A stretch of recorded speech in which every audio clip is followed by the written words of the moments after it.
gratitude. It's a word a lot of people use, but do they really mean it? Do they express it in their actions and words? What does gratitude mean to you? I'm grateful for much in my life. I have my health, I have a roof over my head, and I'm doing something I love. And I have the flexibility to do what I want to do. And as I've said on previous programs, I'm grateful for you and your support. I'm going to ask you a favor. If you subscribe to YouTube, Spotify, or Anchor, please like this show and subscribe. It's not going to cost you anything. And the more subscribers Suncoast People gets, the more likely it is that we will generate some much needed income. If you're feeling generous to financially support Suncoast People, consider buying a subscription through patreon.com. I hate doing this. I've always considered myself a journalist, not a salesperson, but we do what we need to do. I keep reminding myself that even NPR and PBS ask for money from time to time. Now back to gratitude. I asked Ariel Blue in season 1 what she is grateful for. And it seems like so many people these days sort of take things for granted. Yeah. Well, it's hard to see what you have when you're thinking about what you don't have. It's like, oh, I need this, I need that. But if we just take a moment, I have an occupation, I have a job, I have someone, if not a lot of people, someone who cares about me. I was able to have a hot meal. You know, whatever it is that you think about that you have had in your life, even for that day, that week, that moment, just be grateful for that. Do you think that kind of puts the world in perspective for you? Yeah, for sure. Sometimes a guest is taken by surprise by a question. It's not meant to be a gotcha moment. It's to get them to speak honestly about themselves. With Walter Gilbert, he handled it deftly and without hesitation. And then we pivoted to his talking about the person who was his biggest influence. Have you ever told a lie? I made some short statements bordered on the truth. I've walked that line. But to I be think honest, we all have. Yeah. I didn't mean to put you on the spot. But you make my daddy come back and get me. He's probably watching right Yeah, now. he detests lying. Who influenced you most? Him, my father. Yeah. My father was born in 1919. Okay. So he was very much a man of his times, meaning the times he grew up in and where he grew up in the South. Yeah. So there was certain things, as we know, during the Jim Crow and the whole Southern experience, that kept him from maybe achieving as much as he would have liked to. But that didn't limit him to not being a man. Right. And I've seen him in certain incidents that he had to take care of his manhood, so to speak. And that was one of the things that he told me. He said, the only thing people can't take from you is your respect. He said, never give that up. During my conversations, I have a number of favorite questions. One of them, what's your guilty pleasure? Well, things didn't go as expected with this guest. Annie Morrison turned the tables on me, and I went along with it. What's a guilty pleasure? What's a guilty pleasure? God, you have an hour? You have many? I don't know. A guilty pleasure. Wow, I've never thought of that before. I don't drink anymore. I stopped drinking. I love chocolate, but decided to chill out on chocolate. Guilty pleasure. I love to binge.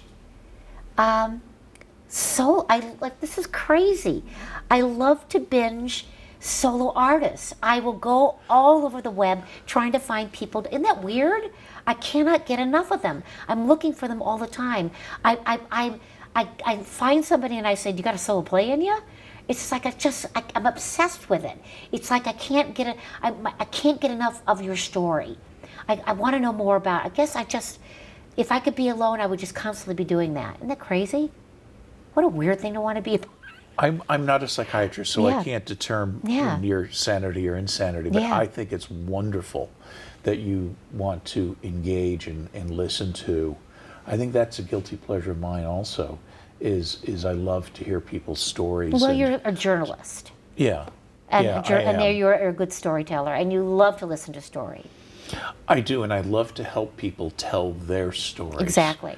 Well, then Everybody we're has very a story. similar than you and I. We have a similar mission. We just explore it differently. Yeah, we do. I want to put them on stage to see if they can find the theatricality of it, and you're fine with just the purity of the story that it is, as it is. Yeah. It is, but to be able to help them develop it, but Exactly. the purity of it as a journalist. Well, let's collaborate on something together. Wouldn't that be a fun thing to do? I would love that. All right, let's I work really on would. that. My life is just so dull, and Oh, I really stick with don't me, have kiddo. We're fun. new friends now. I won't let you be dull anymore. Actually, I've got so many things. I've got so many irons in the fire. Or what's your guilty pleasure? Oh, wait a minute. You have to sit over here to do that. Okay, wait a minute. Oh, okay. Grab your mic. If you're going to start talking to me, Okay, all right. All right. All right, so Oh, this is weird. what I love to ask my guests is, what's your guilty pleasure? my guilty pleasure. Wow. You know, my guilty pleasure is to be able to be at home alone with my dog, with some sort of comfort food meal that I've prepared, and an ice cold martini, Excellent. and to be able to just sit and have an evening to myself. Wow, you know what I used to drink? I used to love dirty martinis. Yeah. You know, Yeah. I like a good dirty joke myself. Yeah, there you go. I'll do the dirty jokes and you do the martini. Okay, let's go back all to right, our all right. original scenes. Okay, that was fun. That was fun. Oh boy, did I feel awkward sitting there. I didn't feel awkward at all. I've been asked to talk about myself, tell my story. I find that difficult to do, especially in that last clip. It makes me uncomfortable. I prefer to shine the light on my guests. But here goes. I'll tell you a couple stories. I knew when I was 4 that I was going to work in television. I didn't know all the roles, all the jobs that were involved. I just knew I wanted to work in TV. And at that young age, my favorite show was the Today Show. I was a weird kid. Never did I imagine that someday I'd be working in this business and working with the Today Show in the field, covering breaking news and helping create memorable feature stories. I was a camera person and a field producer for NBC News. I've also worked for local stations around the country in various capacities. I moved to Sarasota in January of 2020. Not the best time to move to a community, weeks before the worst pandemic in over 100 years. But I knew I wanted to be here. It was meant to be. After a couple of years of diving headfirst into volunteering, with masks, Zoom meetings, and social distancing, I became involved with the community. And I was offered a job at ABC7. I jumped at the opportunity to bring nearly 40 years of local and network experience to Sarasota. Unfortunately, as they say, it wasn't a good fit. Suffice it to say, I made some lasting friendships and learned from that experience. It was an experience I am grateful for. One of the things I discovered is that there is a need for more places for people to share their stories. Stories of climbing their second mountains and change. And sometimes it's tough and emotionally straining. Eugene Stutzman speaks openly and honestly of losing his partner to suicide and offers insight of the trauma of those left behind. And then, sadly, Alex passed. And that changed your business. It changed Eugene Alexander. Tell me about that. Well, Alex suffered from bipolar disorder. And it's not maybe well known that they are at elevated risk for suicide, even though it's something that we talked about Right. often. But the coping mechanism isn't there.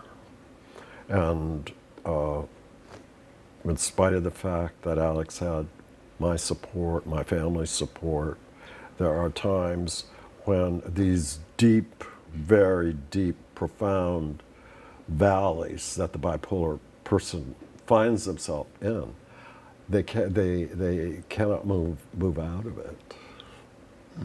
So he took his own life. Yeah. And it really ended an era in my life. That I think that's one reason why I chose something so different. I was used to collaborating, you know, Sure. like Rodgers and Hammerstein. Sure. I did the music, Alex did the words. And when you're used to working that way, almost everything you do, you yearn for your collaborator. Sure. Looking back at 2022, I find it wasn't the best year, and it certainly wasn't the worst. There were some great things that happened, and some that are very worrisome and may have long-lasting effects on our community, our nation, and the world. But at the end of the day, I remain grateful for what I have and for what I am able to do. Wishing you peace, good health, and keeping your minds open to new ideas and good conversation. I'm Robert Tim. Thanks for watching.